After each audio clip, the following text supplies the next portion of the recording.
no clear end in sight for the federal government shutdown now in day 3. Today, votes for both the Republican and Democratic stopgap funding bills failing once again on the floor of the U.S. Senate, as was expected. And with no votes scheduled this weekend and the House out of town, the shutdown is expected to last at least until next week. And joining me now, Senate Minority Leader Chuck Schumer, Democrat of New York. Senator Schumer, Leader Schumer, thanks for joining us. The White House press secretary earlier today said that the president is not directly involved in any conversations to end the shutdown, but that some Republican senators are speaking with Democrats. What is the status of negotiations right now? Well, first, we received another blow when the House, Speaker Johnson, said the House isn't going to be in session next week. They seem to care more about protecting the Epstein files than protecting the American people and their health care. But even more outrageous is the fact that they're going home and they're getting paid. And what about the millions of federal workers who aren't getting paid? The people cleaning the cafeterias, the people in the air traffic control towers, the people who run the national parks.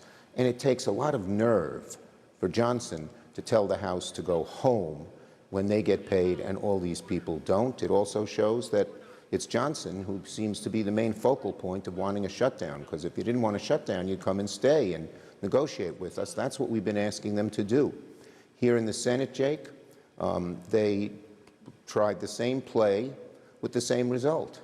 They didn't have the votes. They didn't have the votes today. They didn't have the votes the 3 other times. And so, again, the Senate ought to sit down and negotiate. There are some Senate Democrats, I've encouraged them, sitting down with some Senate Republicans, but so far they haven't come to an agreement, and according to the Senate Democrats, the Senate Republicans offered them virtually nothing new. So obviously we were here 6 months ago, and you voted to keep the government open back then, and you seemed to be against at the time of using a shutdown as a tactical move. I want to play some of what you said in March of this year, the last time the issue was up for debate, and then get your reaction. Sure. I have said many times there are no winners in a government shutdown. As bad as passing the CR is, as I said, allowing Donald Trump to take even much more power via a government shutdown is a far worse option. Therefore, I will vote to keep the government open. Now, obviously, back then there was a shorter timeline at hand, but isn't the outcome the same? I mean, President Trump is threatening a host of federal firings. He's already frozen billions in funding to New York, your state, and other blue states. Yeah, well, look, there's a lot of difference between now and then. Back then, we wanted to see what they would do, and we've seen how horrible they are. The horrible health care cuts that they made were made in June in their so-called big, beautiful bill. Trump even now says they want to change the name. They're so embarrassed about it. And they hadn't started doing these technical things called rescissions, which lets them undo the budget on their own unilaterally. So the times are different, and we don't want a shutdown, that's for sure. And there's a simple way to deal with it. For the Republicans, we've been asking them for months to sit down and talk with us. They've refused and refused and refused. They should sit down and negotiate, and we can get something done for the American people. There are 2 issues here, the shutdown and helping the American people. Democrats feel we can avoid the shutdown and help the American people. The Republicans don't seem to want to do that. So Republicans are obviously, their talking point is that Democrats want to give health care to illegal immigrants. Now, the Trump administration, when I asked them, what are you talking about? They said they're referring to this section in the Democratic stopgap funding proposal. It would repeal the section of the One Big Beautiful Bill Act that addresses Medicaid, specifically one provision, reduced federal reimbursement for emergency Medicaid for hospitals. And some of that obviously goes to people who don't have insurance, including undocumented immigrants. And Jake, it's all a lot of bull. Not a single federal dollar.